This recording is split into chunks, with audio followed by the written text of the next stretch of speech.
해주시는 하나님의 말씀은 열왕기하 5장 1절에서 14절 말씀입니다. 열왕기하 5장 1절에서 14절 말씀입니다. 성경은 구약 568쪽입니다. 아람 왕의 군대 장관 나아만은 그의 주인 앞에서 크고 존귀한 자니 이는 여호와께서 전에 그에게 바람을 구원하게 하셨습니다.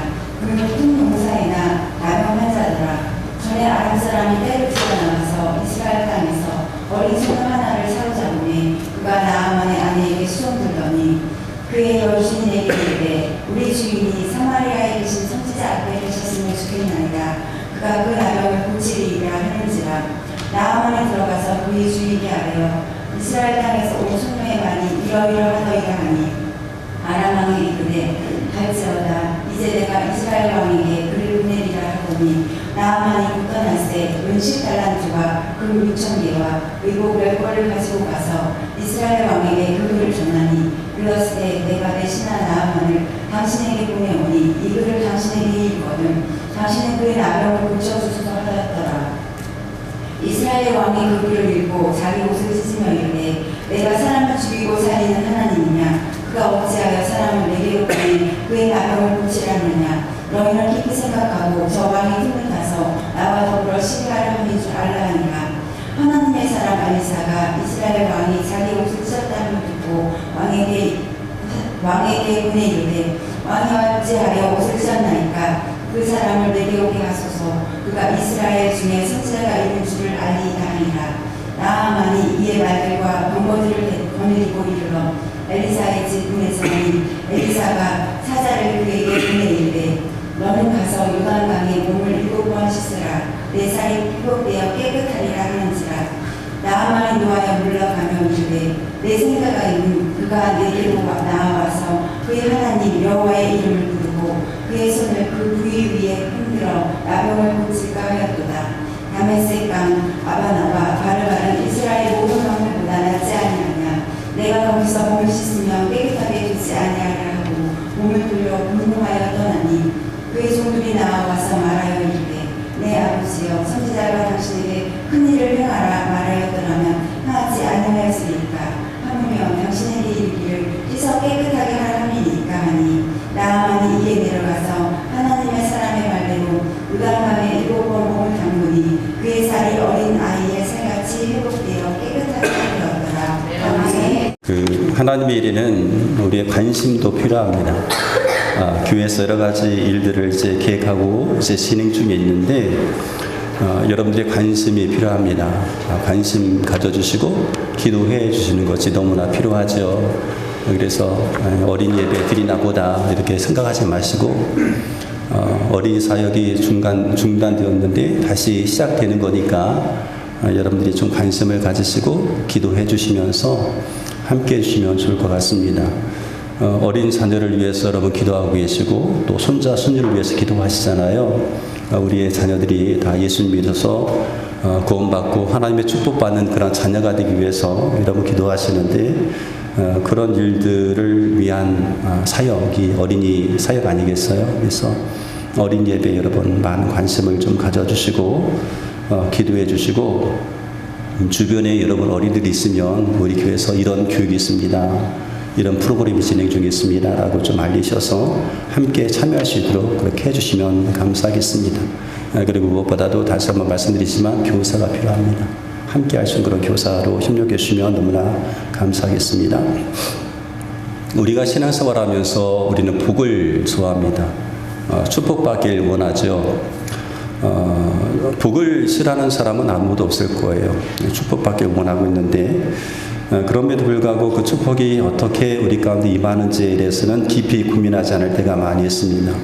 어떤 사람은 축복을 노력의 결과라고 이야기하기도 하고요. 또 어떤 사람은 기도의 응답으로 이제 생각하기도 합니다. 근데 오늘 이제 본문에서는 이 축복이 하나님의 복이 순종을 통해서 온다는 사실을 우리 가운데 알려주고 있습니다.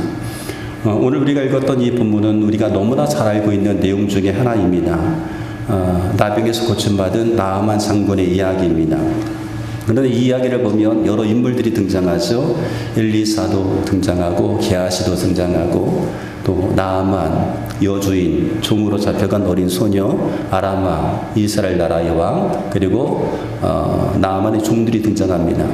근데 우리가 이런 인물들 가운데에 어떤 인물을 이렇게 놓고 중심에서 보느냐에 따라서 우리 가운데 주어지는 은혜가 달라질 수가 있습니다. 그리고 우리 가운데 경험되는 은혜도 달라질 수가 있습니다. 오늘은 특별히 이 인물들 가운데서 나아만과 그리고 어린 소녀를 중심으로 해서 하나님 복이 우리 가운데 어떻게 임하는지를 살펴보고자 합니다. 나아만 장군은 아람의 군대 장관이었습니다. 그는 왕 앞에서 크고 존귀한 자였습니다. 왕이 아끼는 큰 인물이었습니다. 그는 나라를 구한 전쟁의 영웅으로 백성들에게 존경받는 사람이었습니다. 전쟁 중의 영웅, 전쟁의 영웅, 스타 중의 스타였습니다. 큰 용사였습니다. 그런데 그렇게 완벽할 것만 같았던 그의 삶에 치명적인 문제가 찾아옵니다. 바로 나병에 걸린 것입니다. 1절 말씀 가다 보니까 그는 큰 용사이나 나병 환자였더라. 나아만 장군은 어떻게 보면 세상적으로 모든 것을 갖추었던 그런 사람이었습니다. 세상 사람들이 볼 때에 전혀 세상 사람들이 볼 때 부러움의 대상이었고요. 부러워할 만한 그런 삶을 살았던 그런 사람이었습니다. 그런데 그와 같은 삶이 나병의 걸림을 통해서 다 사라지게 되게 된 거지요. 가지고 있었던 것을 누려야만 되는데 가지고 있었던 것을 누리지 못하게 되었던 겁니다. 많은 것을 가지고 있었지만 나병의 걸림을 통해서 가진 것을 누리지 못하는 그런 삶을 이제 살아가게 되었습니다. 그 당시 나병은 전염병이 강한 질병으로 여겨졌습니다. 그래서 나병에 걸리면 이 공포에 이제 떨게 된 것이요. 그리고 나병에 걸리면 격리되어야만 했습니다. 자기의 가족들과 함께 지낼 수가 없었어요. 아마도 나병에 걸렸던 이 나만도 자가격리를 했을 겁니다. 자가격리. 아마 자가격리를 하기 위해서 준비하고 있었을 겁니다. 여러분 한번 생각해 보세요. 나아만 장군이 자기 집에서 스스로 자가격리를 하기 위해서 짐을 막 싸고 있는 거예요. 그런데 그 순간 사랑하는 딸이 나아만을 보면서 아빠 하고 뛰어와서 안기려고 합니다. 그럼 나아만이 어떻게 했을까요? 나아만이 아마 당황스러워서 소리쳤을 거예요. 안 돼, 오지 마. 안 돼, 오지 마. 라고 했을 겁니다. 어린 자녀가 묻겠죠. 왜 아빠 가면 안 됩니까? 왜 아빠 가면 안 돼요? 이렇게 물었겠죠. 그런 삶이었단 말이에요. 나병을 어떻게 생각하면 공부 그 자체였습니다. 남은 아마도 이렇게 살 바에야 전쟁터에서 죽는 것이 더 낫다고 생각했을 수도 있었습니다. 갑작스럽게 찾아왔던 나병으로 인해서 그가 가지고 있었던 것들을 그가 가진 것을 누릴 수 있는 기회를 잃어버린 그런 삶. 나병이란 그 한 가지가 모든 것을 바꿔 놓게 되게 되었던 겁니다. 우리의 삶 가운데에 우리를 힘들게 하는 것들은 여러 가지 이유가 있을 수 있을 거예요. 여러 가지 문제가 있을 수 있습니다. 그런데 보통은 한 가지 문제로 인해서 파생된 것이 많이 있습니다. 그래서 우리가 생각하죠. 이 문제만 해결될 수 있다고 한다면, 이 문제만 해결될 수 있다고 한다면 다른 문제는 저절로 해결될 텐데 그 하나가 우리를 힘들게 하고 어렵게 합니다. 그 문제만 풀 수 있다면, 그 문제만 해결할 수 있으면 얼마나 좋겠습니까? 이 문제만 해결할 수 있다고 한다면 다른 모든 것들은 해결될 수 있으니까 말입니다. 나만도 아마 그렇게 생각했을 거예요. 나병만 고칠 수 있다고 한다면, 이 병에서 내가 고침받을 수 있다고 한다면 내가 지금까지 살아왔던 삶과는 전혀 다른 삶을 살 수 있을 텐데, 그렇게 살아갈 텐데 라고 아마 다짐도 해보았을 것입니다. 그런 순간에 이 나아만 장군에게 아주 좋은 소식이 들려오게 된 거죠. 이스라엘 나라에서 포로로 잡혀왔던 어린 소녀가 있었어요. 나아만의 집에서 종으로 일을 하고 있었는데요. 이 어린 소녀의 말이 나아만에게 희망을 주게 되었습니다. 어린 소녀의 그 말 한마디가 나아만에게 소망을 주게 되었습니다. 어두운 밤이었습니다. 근데 그 어두운 밤에 빛이 하나 쫙 비치게 되게 된 거죠. 하나님께서 우리에게 소망 주기를 원하십니다. 절망의 어두운 밤에 있는 우리에게 소망의 빛을 주기를 원하시는 분이지요. 성경에 보면 하나님께서 우리를 가지고 계셨던 그 생각이 재앙이 아니라 평강이다 라고 말씀하고 있어요. 우리에게 희망과 미래를 주기 위한 것이다 라고 말하고 있습니다. 그래서 하나님은 때때로 절망의 밤에 있는 우리에게 소망의 빛을 비추어 주시는데 그 소망의 빛이 전혀 생각하지 않은 사람들을 통해서 비추어올 때가 있다는 거예요. 전혀 생각하지 않은 사람들을 통하여서 소망의 빛이 우리 가운데 들어올 그런 순간이 있습니다. 나만은 어린 소녀를 통해서 소망의 빛을, 소망의 소식을 듣게 된 거죠. 전혀 생각하지 못했던 소녀였습니다. 그 소녀에게 희망이 찾아온 거예요. 이 아이가 여주인에게 이렇게 말합니다. 3절에 보니까 그의 여주인에게 이르되 우리 주인이 사마리아에 계신 선지자 앞에 계셨으면 좋겠나이다. 그가 그 나병을 고치리라 하는지라. 이 아이가 사마리아에 있는 엘리사를 지금 소개하는 겁니다. 엘리사를 이야기하면서 우리 주인이 나만 장군이 엘리사 앞에 있으면 좋겠다. 그러면 그 병을 고침받을 수 있을 텐데 라고 이 소식을 알려주고 있는 거죠. 그런데 여러분 한번 생각해 보세요. 어린 소녀가 이 이야기를 자기 여주인에게 하는 것이 쉬웠을까? 이 말하는 것이 쉬웠을까? 결코 쉬운 말은 아니었습니다. 이 아이는 전쟁 포로였습니다. 포로로 잡혀와서 종이 되었어요. 한마디로 말해서 노예였습니다. 노예. 무슨 힘이 있겠어요? 아무런 힘이 없는 그런 노예였어요. 만약에 나만 장군의 어린 소녀의 말을 듣고 엘리사를 만났다가 고침을 받으면 괜찮겠지만 고침을 받지 못했다고 한번 생각해 보세요. 헛수가 아니겠어요? 그럼 어떻게 되겠어요? 어린 소녀의 모습은 장담할 수가 없는 거예요. 죽을 수도 있었단 말이죠. 근데 그럼에도 불구하고 여주인에게 아주 당당하게 이야기를 하는 거예요. 우리 주인이 사마리아에 계신 선자 앞에 계셨으면 좋겠나이다. 그가 나병을 고치리라. 나병을 고칠 겁니다. 라고 당당하게 말할 수 있었던 거예요. 어떻게 이렇게 당당할 수 있었을까 하는 겁니다. 어떻게 어린 소녀가 노예였던 이 어린 소녀가 당당하게 자기 여주인에게 말을 할 수 있었을까? 첫 번째 했다고 한다면 그에게 믿음이 있었어요. 하나님에 대한 믿음이 있었습니다. 어린 소녀에게는 하나님에 대한 믿음이 있었어요. 믿음이 없었다라고 한다면 결코 말할 수 없는 말이었습니다. 하나님에 대한 믿음, 엘리사에 대한 그런 믿음이 그에게 있었기 때문에 당당하게 말을 할 수가 있었던 거죠. 우리가 후반절 말씀을 보면 이 아이와 이스라엘 나라의 왕을 한번 비교해 볼 수가 있어요. 이스라엘 나라의 왕은 나만이 찾아왔을 때 아주 벌벌벌 떨고 있습니다. 그 나라에 엘리사와 같은 선지자가 있었음에도 불구하고 벌벌벌 떨면서 자기 옷을 찢고 있습니다. 그것이 바로 이스라엘 나라의 왕이었습니다. 그런데 이 어린 소녀는 아주 당당하게 지금 여주인에게 말을 할 수 있었다는 거죠. 무엇이 그로 하여금 그렇게 당당하게 했습니까? 그의 믿음이었습니다. 하나님에 대한 믿음이었습니다. 여러분, 우리 가운데 하나님에 대한 믿음이 있다라고 한다면 우리는 주눅들지 않을 수가 있어요. 세상을 향해서 어깨를 펴고 살아갈 수가 있습니다. 그런데 하나님에 대한 믿음이 점점 약해지다 보니까 점점 세상에서 우리가 주눅들고 살아가게 되는 거죠. 세상의 여러 가지 환경 앞에서 우리가 주눅들어서 고개를 푹 숙이고 살아가는 그런 삶 아니겠습니까? 그런데 만약에 우리에게 하나님에 대한 믿음이 있다고 한다면 정말 진짜 하나님이 살아계시다고 하는 사실이 믿어진다고 한다면 하나님이 나의 보호자가 되시며 나의 힘이 되시며 나의 능력이 되신다는 이 사실이 믿어지게 된다고 한다면 내 배후에 계신 하나님이 그 능력의 하나님, 위대하신 하나님이라고 한다는 그 사실을 우리가 믿어지게 한다고 한다면 우리가 얼마나 당당할 수가 있겠어요. 우리 주님은 위대하시며 능력이 많으신 분이십니다. 비가 내리지 않을 때 비를 준비하시는 하나님이십니다. 그 위대하시고 능력이 많으신 하나님께서 우리 배후에서 우리를 통해서 역사하고 계신다고 하는 이 믿음이 있다라고 한다면 얼마나 당당하겠는가.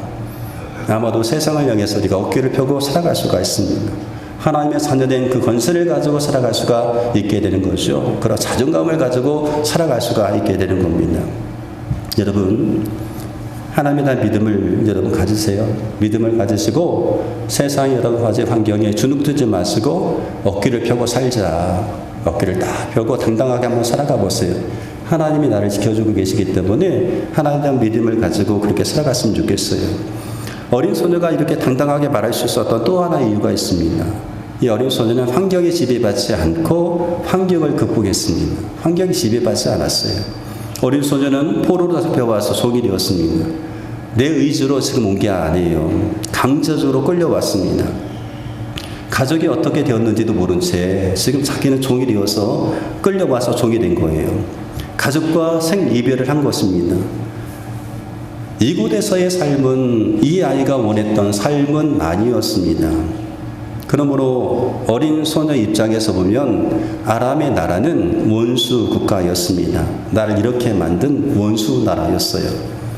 군대 총사령관이었던 나아만은 어찌 보면 원수였습니다. 사실을 종으로 삼았고 자신의 인생을 도둑질했던 그 사람이었어요. 자신에게 고통을 준 사람이었다라고 하는 거죠. 아마 그런 사람이었다라고 한다면 그 집에서 종으로 일을 하고 있을 때에 그를 향해서 저주하고 싶었던 그 마음이 아마 굴뚝 같았을 거예요.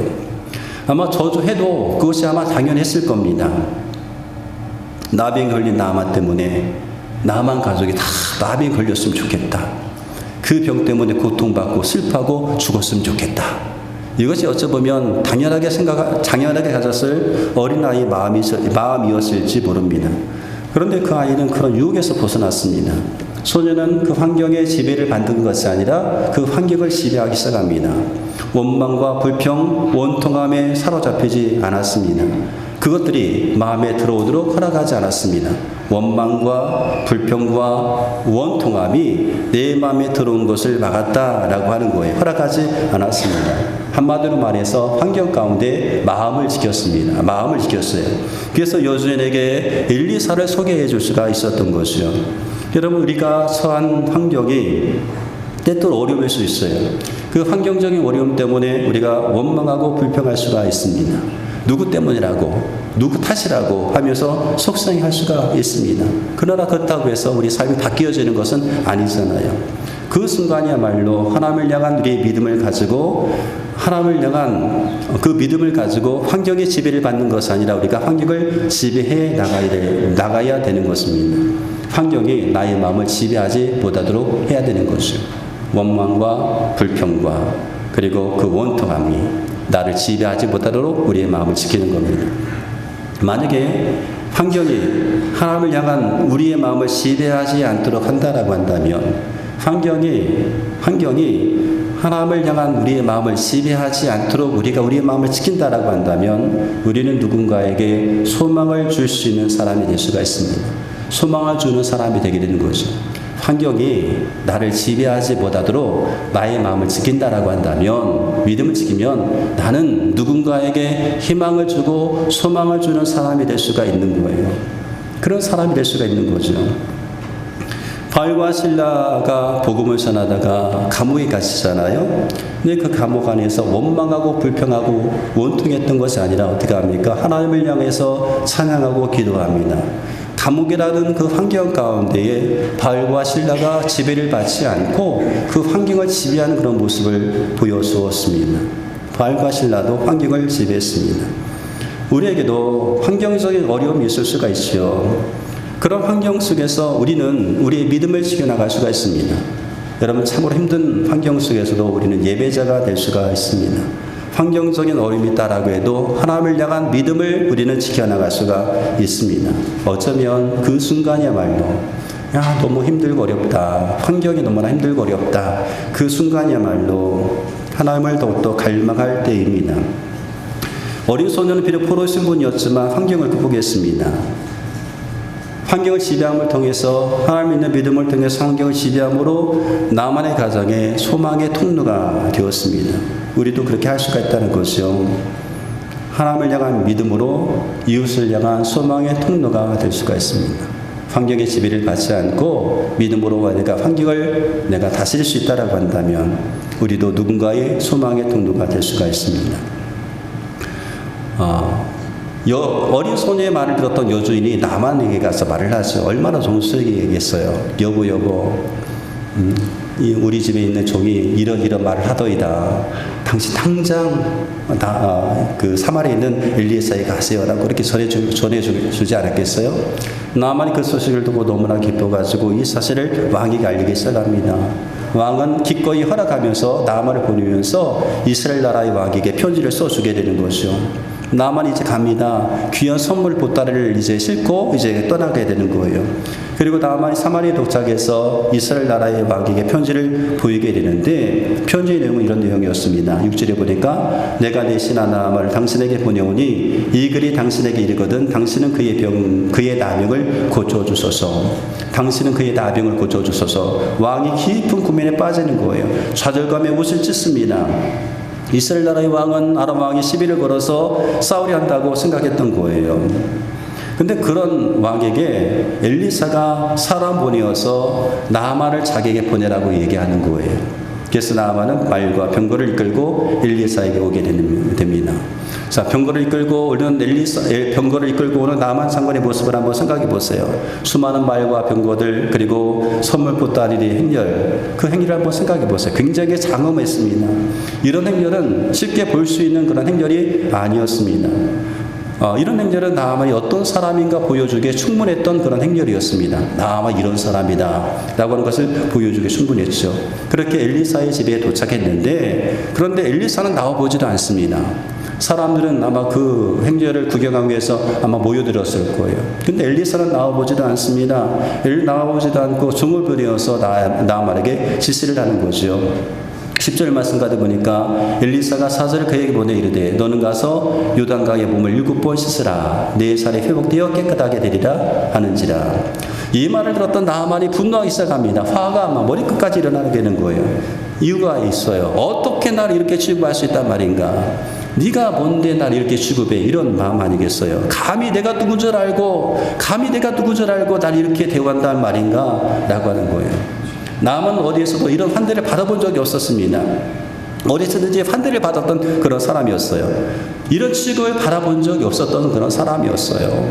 내가 왔는데 나와보지도 않고 종을 부려서 요단강가에 가서 몸을 실으라니 이런 취급을 받아본 적이 없었던 그런 사람이었어요. 근데 그런 취급을 지금 받고 있는 겁니다. 사람들은 자기만 보면 나만 보면 막 머리를 숙이고 있는 거예요. 근데 엘리사는 나와보지도 않고 시시만 하는 거예요. 나만의 생각에는 엘리사가 지금 자기를 홀대한다라고 지금 여겼던 겁니다.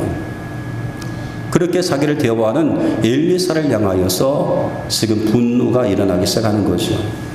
나만은 적어도 엘리사가 이렇게 할 줄 알았어요. 나아만이 도착하게 되면 엘리사가 벗은 발로 막 뛰어나가지고 장군이 모셨습니까? 여기 앉으세요. 아, 나병에 걸리셨군요. 그 환부에 손을 딱 얹어놓고 하나님 앞에 기도해서 낫게 할 줄 알았습니다. 그런데 나와보지도 않고 그냥 종을 시켜가지고 요단강가에 가서 몸을 씻으라라고 얘기합니다. 이럴 수는 없습니다. 사실을 무시해도 엄청나게 무시한다라고 지금 여겼던 거예요. 그런 취급을 받았던 것에 대해서 분노합니다. 그러면서 아마 이 속으로 그런 생각을 하겠죠. 두고 보자. 내가 들어가서 두고 보자. 그런 마음을 가지고 발걸음을 돌리려고 하는 겁니다. 나아만은 지금 병을 고치고 싶어서 지금 이곳에 왔던 거예요. 병을 고치고 싶었던 간절한 마음이 그에게 있었던 겁니다. 그런데 병을 고치는 방법도 나만의 생각대로 고치고 싶었던 거예요. 내 생각대로 고침을 받고 싶었던 거예요. 내 생각대로 고침받고 싶었던 거죠. 엘리사가 나와서 하나님 이름을 부르며 손 얹고 나병 고쳐주길 원했던 겁니다. 내 방법, 내 생각대로. 그런데 나와보지도 않고 요단강에 가서 몸을 씻으라라고 얘기합니다. 아람 나라에도 요단강보다 더 좋은 강이 많았습니다. 다메섹에 있는 강들은 요단강보다 더 나았습니다. 더 깨끗했습니다. 더 깨끗했고 더 넓고 더 컸습니다. 속으로 그런 생각을 하는 거예요. 그런데 이렇게 자꾸 흙탕물이 흐르는 이 강에 가서 몸을 씻으라고, 그것도 사람들이 보는 앞에서 내가 옷을 벗고 들어가서 씻으란 말이야. 감히 내가 누군 줄 알고, 내가 그래도 아람의 군대 장관인데 어떻게 옷을 벗고 흙탕물이 흐르는 그 강물에 들어가서 내가 몸을 씻을 수 있단 말인가. 내가 어떻게 내 신분이 있는데 옷을 벗고 내가 들어갈 수가 있어. 이 더러운 강에. 그런 마음이었던 거죠. 근데 여러분, 우리가 회복하고 병을 고치기 위해서는요, 때때로 모든 것을 내려놔야 될 때가 있습니다. 체면을 버릴 때도 있습니다. 체면을 버릴 때도 있어요. 체면을 유지하고 싶어서 어떤 사람들은 문제를 안고 살아가는 사람이 있습니다. 조그만 체면 버리고 조그만 자존심을 내려놓으면 해결될 텐데 그 체면이 뭐라고 그 자존심이 뭐라고 그것을 내려놓지 못해서 그냥 문제를 안고 살아가는 거죠. 여러분 하나님 앞에서 우리가 체면 차릴 것이 있습니까? 하나님 앞에서는 체면 차릴 것도 없어요. 하나님 앞에서는 우리의 모습을 다 보여줘도 괜찮습니다. 다 이미 다 알고 계시는데 다 알고 계시잖아요. 다 보여줘도 괜찮습니다. 하나님께서 나만을 고치기 위해서 선택한 강이 요단강이었어요. 요단강이 중요한 이유가 있어요. 왜 요단강이 중요합니까? 요단강은 다른 강들에 비해서 크지도 않았습니다. 다른 강들과 비교해봐도 깨끗하지 않았습니다. 작은 강이었어요. 다른 강에 비하면 볼품이 없는 그런 강이었어요. 그런데도 이 강이 중요한 이유가 있다라고 한다면 하나님께서 나만을 고치는 데 있어서 그 강을 선택하셨기 때문에 그렇습니다. 하나님이 선택했던 강이었어요. 나만을 고칠 강으로 하나님이 선택하셨기 때문에 요단강이 중요한 거예요. 왜 요단강이 특별합니까? 하나님이 그 강을 선택하셨거든요. 여러분 왜 우리가 존귀하고 보배로운 존재예요? 왜 우리가 특별한 존재입니까? 왜 하나님께서 우리를 존귀하고 보배로운 그런 존재로 여기십니까? 외모적으로 잘생기고 외모적으로 이뻐서 그럴까요? 가진 것이 많아서 그럴까요? 힘이 있어서 그럴까요? 그런 것 때문에 그렇지 않습니다. 우리가 보배롭고 존귀한 존재가 된 것은 하나님께서 우리를 선택하셨기 때문에 그렇습니다. 하나님께서 우리를 선택하셨거든요. 요단강이 특별한 것은 하나님이 그 강을 선택하신 거예요. 요단강에서 몸을 씻으라는 것은 나만으로서는 이해할 수 없는 그런 짓이었어요. 우리도 때때로 이해할 수 없는 하나님의 지시를 받을 때가 있습니다. 내 환경과 내 사는과는 맞지 않는데 하나님 내 마음을 감동하실 때가 있어요. 이때가 중요합니다. 환경 그렇지 않은데 내가 어떻게 할 수 있을까? 이때가 중요하단 말이죠. 하나님의 지시함에 그럼에도 불구하고 내가 순종할 것인가 아니면 불순종할 것인가? 이때가 중요한 거예요. 나만은 그런데 어떻게 합니까? 이해할 수 없는 그런 지시, 자기를 무시하는 것 같은 그런 지시에 분노해서 떠나려고 하는 거예요. 그런데 나만은 제가 성경을 읽다 보니까 참으로 복 있는 사람이었어요. 이미 복 있는 사람이었어요. 나만에게는 참 좋은 종들이 많았어요. 좋은 종들이 많았어요. 어린 소녀가 있었다는 것도 나만 장군에게 있어서 복이었고, 이스라엘 나라에서 배웠던 그 어린 소녀가 그 집에서 이제 노예 생활을 하고 있었던 것도 그에게 복이었고, 나만의 종들이 있었다는 것도 그에게 복이었습니다. 나만이 돌아가려고 하니까 나만의 신하들이 이 종들이 막아서는 거예요. 그러면서 설득하기 시작합니다. 13절에 보니까 내 아버지여 선지자가 당신에게 큰 일을 행하라 말하였더라면 행하지 아니하였으리까 하물며 당신에게 이르기를 씻어 깨끗하게 하라 함이리까 라고 하면서 나만에게 말을 하는 거예요. 나만을 설득시키는 겁니다. 나만 장군이 돌아가지 마십시오. 병 고치러 왔잖아요. 엘리사가 더 큰 일을 하라고 했을 텐데, 근데 요단강에서 몸을 씻으라고 하잖아요. 나만 장군요, 가서 씻읍시다라고 지금 이야기를 하는 거예요. 나만에게 이것이 복이었습니다. 나만 장군 옆에서 그를 격려하고 그를 설득할 수 있었던 사람이 있었다는 것, 그에게 이 좋은 말을 해줄 수 있었던 사람이 있었다는 것이 바로 복입니다. 복 아니겠어요? 나만의 신하들이 뭐 그런 말을 할 필요가 있겠어요? 내 문제가 아니는데 그렇게 생각했다고 한다면 나만이 죽든지 살든지 고치든지 말든지 관계없는 거죠. 그런데 나만을 진짜로 걱정해 주었던 신하들이 옆에 있었다는 그 자체가 복인 겁니다. 여러분, 누군가가 여러분 주변에서 여러분을 정말로 걱정하면서 말을 해줄 수 있는 사람이 있다고 한다면 그분은 참으로 복 있는 사람입니다. 여러분 주변에 이와 같은 사람이 있다고 한다면, 누군가 여러분을 정말로 생각해서 충고의 말 한마디 할 수 있는 그런 사람이 있다고 한다면, 여러분의 관심을 갖고 여러분 돕기 위해서 어떤 말 한마디를 할 수 있는 그런 사람이 여러분 주변에 있다고 한다면 여러분은 참으로 복 있는 사람입니다. 여러분들이 죽든지 말든지 뭐 신앙이 성장하든지 말든지 관계없이 그냥 내버려 두는 것이 아니라, 여러분이 힘들고 어려울 때에 찾아가서 말 한마디 해줄 수 있는 그런 사람이 여러분 주변에 있다고 한다면 여러분 주변에 여러분은 참으로 복 있는 사람이에요. 또 반대로 말하면 우리가 그런 사람이 되어야겠죠. 우리 주변에 있는 사람에게 무관심한 것이 아니라 좀 관심 갖고 격려의 말 한마디, 칭찬의 말 한마디, 신앙 성장을 돕기 위해서 이렇게 돕는 그런 말 한마디 할 수 있는 그런 성도가 되어야 되겠죠. 근데 그런 성도가 있다는 그 자체가 참으로 복인 겁니다. 나만이 또 복이 있는 것은, 복이 있다라고 하는 것은요, 나만은 경청할 줄 알았습니다. 들을 줄 알았단 말이에요. 어린 소녀, 이스라엘 나라에서 잡혀왔던 어린 소녀였어요. 노예였어요. 그 노예 말도 귀담아 들을 수 있었습니다. 나만의 신하들이었어요. 자기 종이었어요. 그 종들의 말도 귀담아 들을 수 있었습니다. 경청할 수 있었다는 것이요. 이것이 또한 복 아니겠어요? 들을 수 있다는 것. 그래서 나만은 종들의 말을 듣고 어떻게 합니까? 그의 마음을 바꾸는 거예요. 순종하기로 결심을 하게 되는 거죠. 이게 복이 아니겠습니까? 내가 들을 수 있다는 것, 듣고 나를 좀 내려놓을 수 있다는 것이, 그것이 복 아니겠어요? 나만은 종들의 말을 듣고 이해하기 어렵지만 어떻게 합니까? 요단강에 갔습니다. 자기의 체면의 옷을 다 벗습니다. 그리고 요단강 가서 7번 몸을 씻게 된 거예요. 어떻게 되었습니까? 그가 고침받고 다음받게 되었습니다. 여러분, 복을 주시는 분은 하나님이십니다. 회복시키시는 분도 하나님이십니다. 기적을 행하시는 분도 하나님이십니다. 그 하나님 앞에 우리가 있습니다. 하나님께서 우리를 회복시키시고 우리에게 복을 주시기 위한 그런 구실을 우리가 만들어 드려야 돼요. 하나님께서 나에게 복을 주기 원하시는데 복을 주시는 구실을 만들어 드리자. 그 뭡니까? 하나님께서 말씀하셨을 때에 그 말씀하신 대로 따라 사는 거죠. 그것이 바로 구실입니다. 하나님 말씀하시면 아멘 하는 겁니다. 그것이 바로 축복의 통로가 되게 되는 겁니다. 순종은 하나님의 기적과 은혜를 경험하는 열쇠가 되게 되는 거죠. 그런 삶이 우리 가운데 이어졌으면 좋겠습니다. 그런 삶이 우리 가운데 이어졌으면 좋겠습니다. 하나님께서 우리 가운데 말씀하실 때에 어쩌면 이스라엘 나라에 잡혀왔던 어린 소녀를 통해서도 말씀하실 수 있고, 어쩌면 나보다 한참 어린 종들을 통해서 말씀할 수도 있어요. 그런 말이 하나님의 말씀으로 들려질 때에 그 말씀 앞에 여러분 순종함을 통하여서 하나님의 축복받는 그런 삶을 살아가시기를 주의 이름으로 축원드리겠습니다.